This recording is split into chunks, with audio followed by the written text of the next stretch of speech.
नमस्कार दोस्तों, क्या आपने कभी सोचा है हम जिंदगी तो जी रहे हैं, लेकिन क्या सच में जी रहे हैं? हमारे अंदर जोश है, प्यार है, गुस्सा है और हमारे सपने हैं, पर समाज ने हमें इतना दबा दिया है कि हम अपनी असली भावनाओं को खुलकर जी ही नहीं पाते। इस ऑडियो बुक में हम सीखेंगे कि ज़िंदगी को आधा अधूरा नहीं, पूरी ऊर्जा और सच्चाई के साथ कैसे जिया जाए। दोस्तों, क्या आपने कभी सोचा है कि हम दोहरे ढंग से जी रहे हैं? भीतर कुछ है, बाहर कुछ और है। दोहरा ढंग भी होता है तो ठीक भी है, लेकिन हम हजार ढंग से जी रहे हैं। एक ही साथ हजार बातें हमारे भीतर चल रही है। हमारे व्यक्तित्व में कोई प्रामाणिकता, कोई भी सच्चाई नहीं है। सारा व्यक्तित्व झूठ मालूम होता है। सारा व्यक्तित्व ही अभिनय का, एक्टिंग का मालूम हो रहा है।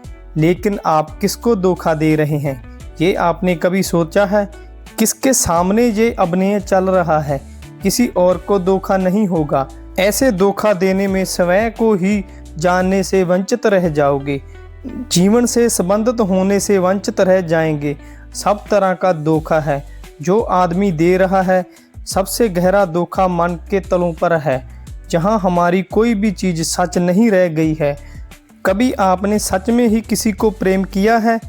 समझदार लोग कहते हैं प्रेम वगैरह कभी नहीं करते। व्यवहारिक लोग, जो प्रैक्टिकल लोग हैं, वह कभी प्रेम नहीं, सिर्फ प्रेम की बातें करते हैं। हमारे सारे भाव बातों तक सीमित रह जाते हैं। कभी कोई जीवन की कोई भी अनुभूति ऐसी तीव्रता से हमने नहीं पकड़ ली है जिसके लिए हम जी जाएं या जिसके लिए हम मर जाएं। कोई ऑथेंटिक, कोई प्रमाणिक दांव हमारे जीवन में नहीं है। क्रोध भी हम करते हैं तो पहुंच इम्पोर्टेंट। उस क्रोध में भी कोई बल नहीं होता, कोई शक्ति नहीं होती। जो क्रोध भी नहीं कर सकता प्रमाणिक रूप से, वह क्षमा कैसे कर सकेगा? क्षमा भी वही कर सकता है जो क्रोध करने में समर्थ हो। मित्र भी वहाँ हो सकता है जो शत्रु होने का समर्थक हो, लेकिन ना तो हम शत्रु हो सकते हैं ना मित्र हो सकते हैं। हम बिल्कुल बीच में खड़े रह गए हैं। हमारे जीवन की कोई भाव दिशा नहीं रह गई है। एक ग्रामीण युवक, पुराने दिनों की बात है, क्योंकि अब तो दुनिया में ग्रामीण कोई भी नहीं रह गया। ग्राम रह गए, ग्रामीण कोई भी नहीं रहा। आदमी सब शहरी हो गए हैं। एक ग्रामीण युवक ने विवाह किया। वह अमेरिका के कोई 200-250 वर्ष पहले किसी गांव की घटना है। वह विवाह किया और अपनी पत्नी को लेकर अपनी घोड़ा गाड़ी में सवार होकर गांव की तरफ वापस लौटा। रास्ते में घोड़ा एक जगह ठिठक गया, रुक गया। उसने बहुत चलाने की कोशिश की, लेकिन नहीं चला। उसने घोड़े से कहा, दिस इज वंस, ये एक बार हुआ। उसकी पत्नी कुछ ना समझ पाई कि घोड़े से क्या बात की जा रही है। फिर घोड़ा थोड़ी दूर चला और फिर ठिठक गया। उस जवान ने कहा, दिस इज ट्यूज, यह दोबारा हो गई बात। उसकी पत्नी फिर भी चुप रही। घोड़ा तीसरी बार ठिठका। उसने कहा, दिस इज थ्रीज। उठा, बंदूक उठाकर घोड़े को गोली मार दी। उसकी पत्नी तो हैरान रह गई। उसने उसे जोर से धक्का मारा और कहा, यह क्या करतूत किया तूने? ये क्या पागलपन करते हो?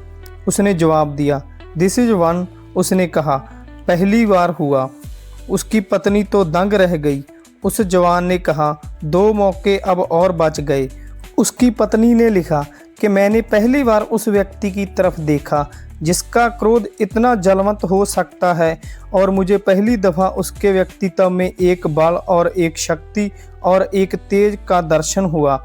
नहीं, आपसे कह रहा हूं कि किसी को गोली मार दें। लेकिन उसकी पत्नी ने कहा कि वह व्यक्ति इतना ही प्रेम भी नहीं कर सका। मनुष्य जाति को उसके जीवन का विषाक्त कर देने वाला जो शिक्षक हुए हैं, उन्होंने सब तरफ से इम्पोर्टेंट किया है, सब तरफ से पंगुता सिखाई है, सब तरफ से जीवन में समस्त तीव्र भावों पर सब तरफ से रोक लगा दी है, सब तरफ से कैद कर दिया गया आदमी को। तब उसके भीतर कोई चीज़ बदशाली शेष नहीं रह गई है। ओशो हमें समझाने के लिए अकबर के दरबार की एक घटना हमारे साथ साझी करते हुए कहते हैं कि अकबर के दरबार में एक सुबह एक घटना घटी। 2 राजपूत युवक आते हैं।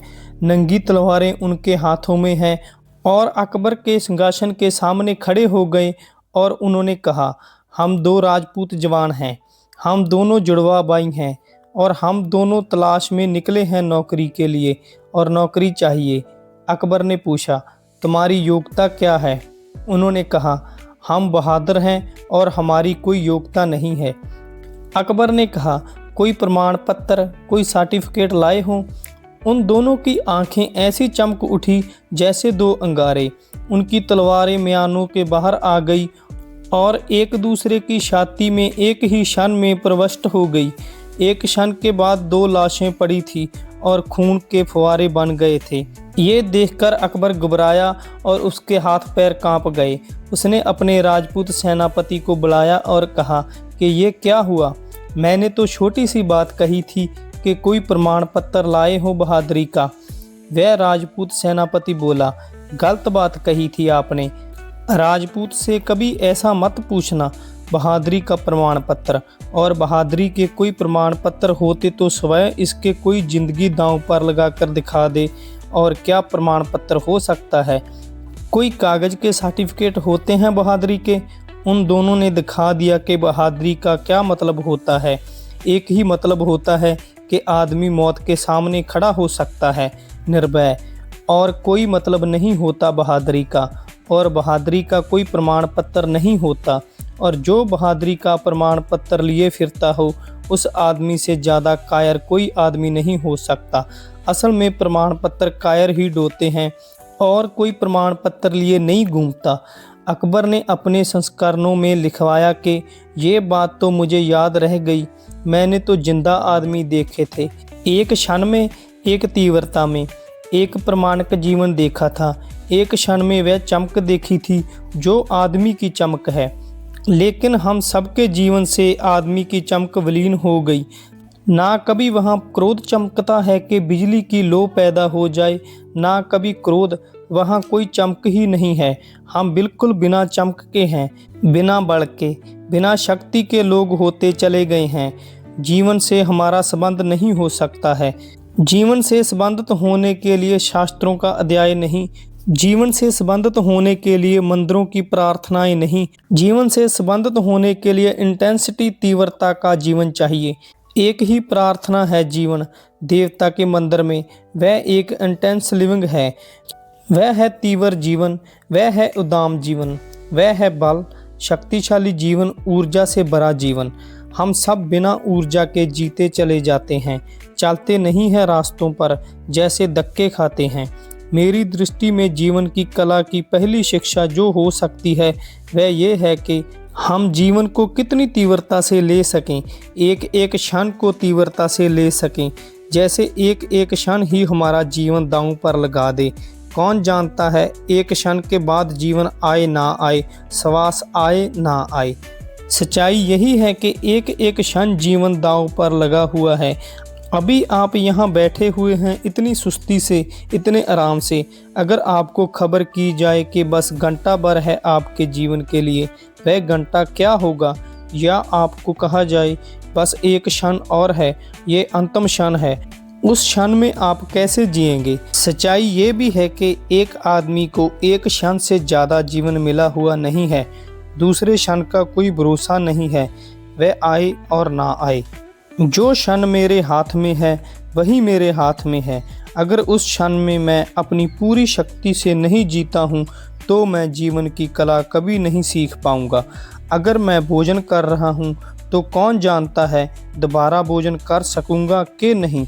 अगर मैं किसी को प्रेम कर रहा हूँ तो कौन जानता है कि दोबारा यह प्रेम का क्षण आएगा या नहीं आएगा।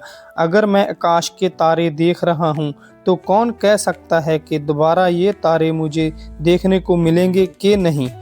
तो एक ही बात हो सकती है, जीवन की कला का पहला सूत्र यही हो सकता है कि जो भी मैं कर रहा हूँ, जिस क्षण से भी गुजर रहा हूँ, जो भी मैं हूँ, वह मैं समग्रता से हो जाऊँ, वह पूर्णता से मैं हो जाऊँ, वह मेरा टोटल है, वह मेरा समग्र जीवन का केंद्रित अणु बन जाए। क्योंकि उसके बाहर का कुछ भी पता नहीं, उसका कुछ भी पता नहीं है। आज रात जब आप सोएं तो क्या पता कि कल सुबह उठ पाओगे या नहीं। तो फिर आज पूरी तरह सो लो, क्योंकि दोबारा सोना आएगा कि नहीं कहा नहीं जा सकता।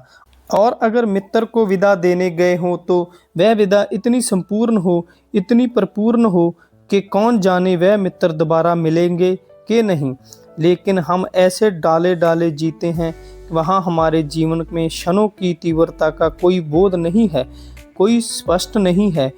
हम ऐसे जीते हैं जैसे हमेशा जीने को है। हम ऐसे जीते हैं जैसे सुस्ती से और अहजता से, जैसे जीवन एक लेजीनेस है, एक आलस्य है, एक प्रमाद है। जीवन एक तीव्रता है, और जो तीव्रता से जीता है वह जीवन के मंदिर में उतना ही गहरा प्रविष्ट हो जाता है। लेकिन तीव्रता तो सिखाई नहीं जाती। ना हम रोते हैं कभी तीव्रता से कि हमारे सारे प्राण आंसू बन जाएं। तब वो आंसू भी अद्भुत हो जाते हैं जो पूरे प्राणों से आते हैं। तब उन आंसुओं का मोल बहुत ज़्यादा है। तब वह कहीं भी हीरो जवाहरातों और मोतियों से ज़्यादा बहुमूल्य हैं। वह आंसू जो पूरे प्राणों की झलक लेकर आते हैं। एक बार भी वैसा आदमी जब रो लेता है तो रोने के द्वार पर ही वह जीवन से संबंधित हो जाता है। या कि जब हम मुस्कुराएं तो वह हमारे पूरे प्राणों की मुस्कुराहट हो, तो वह मुस्कुराहट भी हमें उसे तीव्रता में ले जाती है। जीवन का प्रत्येक अनुभव तीव्रता बने, इंटेंसेंट ले। लेकिन क्या हमारे जीवन में ऐसी तीव्रता है? नहीं तो फिर जीवन एक बंधन मालूम होगा, और वह जीवन का कसूर नहीं, वह आपके शिथिल, अतीव्र, ढीले डाले, सुस्त और प्रसादी जीवन का लक्षण होगा। वह आप जीना नहीं सीखे, वह इस बात का सबूत है। ओशो कहते हैं कि जीना मेरी दृष्टि में, या कभी भी जीवन में आप जिए तो आपकी दृष्टि में भी प्रतिपल एक दांव है, एक जुआ है। उस पर सब कुछ लगा देना है।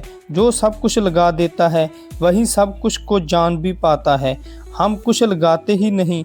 हमारा सब झूठा, सब शाब्दिक है। ना हमने कभी श्रद्धा की है पूरे प्राणों से, ना कभी प्रेम किया है, ना कभी हंसे हैं, ना कभी रोए हैं। एक स्मरण मुझे आता है कि विजयनगर के राज्य में एक बहुत बड़ा संगीतक हुआ। उसकी 70वीं वर्षगांठ राजधानी में मनाई गई, राज दरबार में मनाई गई थी। दूर दूर से उसे प्रेम करने वाले और उसे श्रद्धा करने वाले लोग एकजुट हुए। वह अनेकानेक भेंट लाए, बहुमूल्य से बहुमूल्य। राजा आए थे, धनपति आए थे, बड़े कुशल संगीतक आए थे। सब भेंट लाए थे राजमहल में। दरबार भेंटों से भर गया था। और तभी द्वार पर एक भिखमंगे ने आकर खबर दी कि मैं भी कुछ भेंट लाया हूँ, मुझे भी भीतर प्रवेश मिल जाए। लेकिन कपड़े उसके फटे थे और दीन दरिद्र था। द्वारपाल लौटाने लगा। वह रोने लगा। उसे कहा, क्या करते हैं? मैं भी कुछ भेंट लाया हूँ, मुझे भीतर जाने दो। लेकिन भिखमंगे को कौन भीतर जाने दे? लेकिन उसकी आवाज़, उसका रोना, उसका चिल्लाना भीतर तक पहुंच गया। संगीतक को खबर मिली। उसने कहा, जरूर आ जाने दे। जो भी वह लाया है भिखमंगा ही सही, भेंट तो प्रेम की होती है, जरूर कुछ लाया होगा। वह भिखमंगा ज़्यादा उम्र का नहीं था, मुश्किल से 40 वर्ष का था। वह द्वार पर आया। हजारों लोग राज दरबार में थे। वह भीतर लाया गया। वह संगीतक के चरणों में झुका और उसने कहा, हे परमात्मा, मेरी शेष उम्र संगीतक को दे दे। और उसी क्षण उसके प्राण निकल गए। ये ऐतिहासिक घटना है, कोई कहानी नहीं। वहाँ खड़े हजारों लोग दंग रह गए। ऐसी भेंट ना तो कभी देखी गई थी, ना सुनी गई थी। लेकिन पूर्णता के क्षणों में ही ऐसी संभावना घटित हो सकती है। पूरे प्राण फिर जो भी चाहते हैं वह अगर घटित हो जाए तो कोई मिरेकल नहीं, कोई चमत्कार नहीं। पूरे प्राणों से उठी प्रार्थना उठने से पहले पूरी हो, और पूरे प्राणों से चाहे गए सपन रूप लेने से पहले यथार्थ हो जाते हैं। धन्यवाद दोस्तों। ये था ओशो का विचार जिए ऊर्जा भरा जीवन का पहला भाग, और इस विचार का दूसरा भाग लेकर हम जल्द लौटेंगे। अगर ओशो का ये विचार आपके दिल को छुआ हो तो वीडियो को लाइक कर लें और हमारे चैनल को सब्सक्राइब कर लें, ताकि जो ओशो के इस विचार का दूसरा भाग सबसे पहले आपके पास पहुँचे।